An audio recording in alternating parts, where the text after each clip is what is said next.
Hola, ¿qué tal? Buenas noches. Mi nombre es Fabián Salazar Fabián, con número de matrícula ZM 081762. Vamos a ver en esta ocasión lo que es el proyecto integrador sobre la materia de procesos de manufactura y materiales. Y bueno, vamos a ver lo que son las propiedades mecánicas del acero y los diversos tratamientos térmicos y termoquímicos. Básicamente se nos plantearon algunas preguntas y las vamos a estar respondiendo durante este tiempo.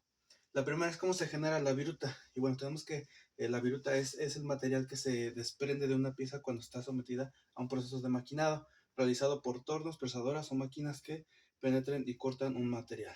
Así como lo podemos ver, en este caso puede ser como el acerrín o como la rebaba que sale cuando se corta con una sierra o un taladro, el metal, ¿no?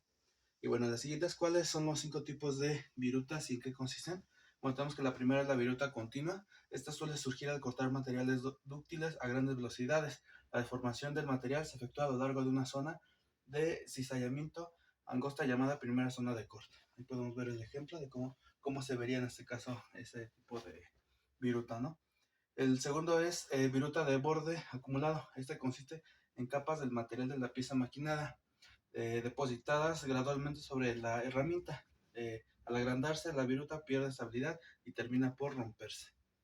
El tercero es viruta escalonada o segmentada. Tenemos que este tipo de viruta es semicontinua y tiene zonas de alta o baja deformación por corte. Los metales de baja conductividad térmica y resistencia, como el titanio, muestran ese comportamiento. Esa es la escalonada, aquí como se ve en la imagen. Básicamente es como una rebaba, pero tiene como escaloncitos, ¿no? Como lo dice su nombre. La cuarta es la viruta discontinua, y esta consiste en segmentos que pueden permanecer de forma fija o floja entre sí. Por lo general se forma bajo las siguientes condiciones: cuando los materiales son frágiles en la pieza, ya que no tienen la capacidad de absorber las grandes deformaciones cortantes que se presentan en el corte, como podría ser a lo mejor, trasladándolo a algo más visible, podría ser la madera, ¿no? La que sale como acerrín, ¿no? Cuando el material de la pieza que continúen inclusiones, impurezas, duras, velocidades de constante muy bajas o altas, ¿no?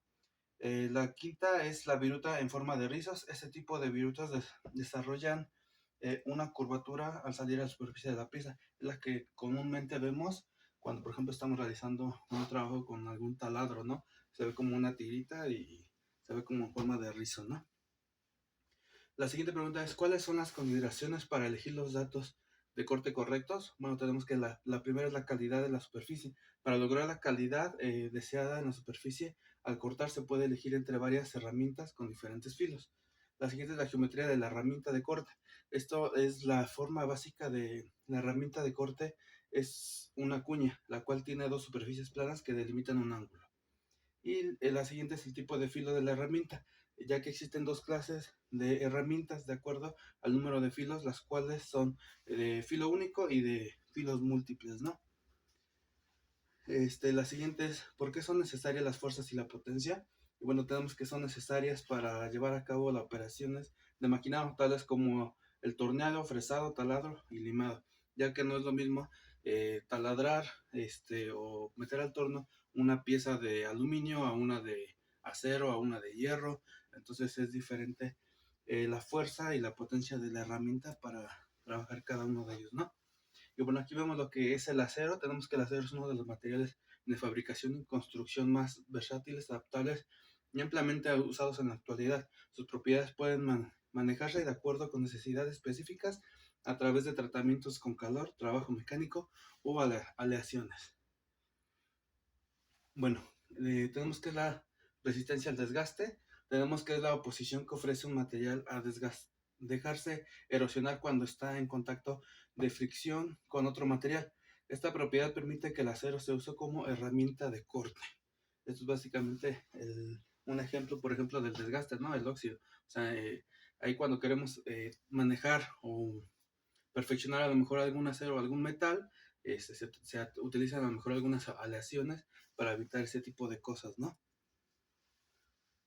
La siguiente es, ¿por qué el acero al carbono es considerado como el metal más duro del mundo?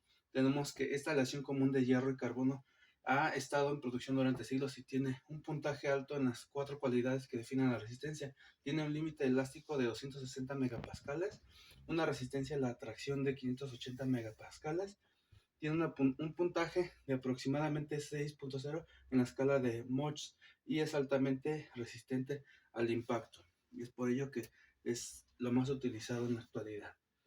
Tenemos que es un tratamiento, ¿qué es un tratamiento térmico? Tenemos que es el conjunto de operaciones de calentamiento y enfriamiento bajo condiciones controladas de temperatura, tiempo que permanece, de permanencia y presión, con el fin de mejorar sus propiedades mecánicas como fuerza, dureza, resistencia y elasticidad, sin variar la composición química del material sometido a este proceso.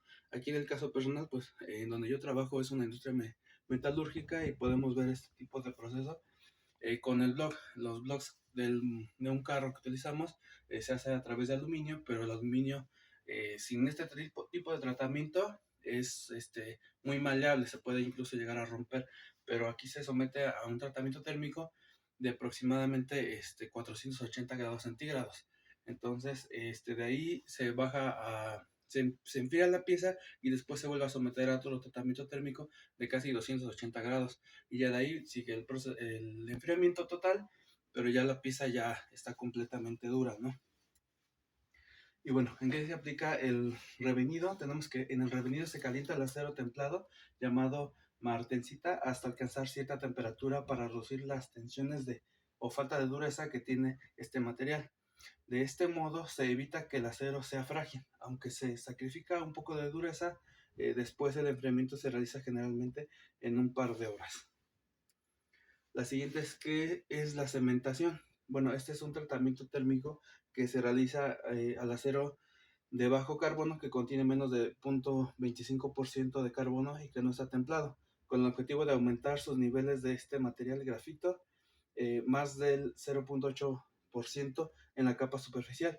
Consiste en someter el material a un ambiente rico en carbono a temperaturas de entre 900 grados y 950 grados con el objetivo de producir una difusión dentro del material de la pieza. Al utilizar este tratamiento, el objeto tendrá dos capas, es decir, una superficie cementada y un núcleo sin cementar. Es como ponerle una capa encima de ese material para darle mayor dureza, aunque por dentro es un poco más frágil, por fuera esa capa le da mayor dureza y obviamente a lo mejor nos beneficia en los costos porque no estamos utilizando una pieza muy dura que nos generaría mayor costo, ¿no? La siguiente es ¿en qué consiste la cianurización? Tenemos que es un tratamiento térmico que se aplica a los aceros cuando se quiere obtener una superficie dura y resistente al desgaste, lo cual se logra mediante un baño de cianuro fundido. Ahí como podemos ver la imagen, así básicamente se realiza y es casi parecida a la otra, ¿no? Y bueno, eso sería todo por mi parte. Muchas gracias. Hasta luego.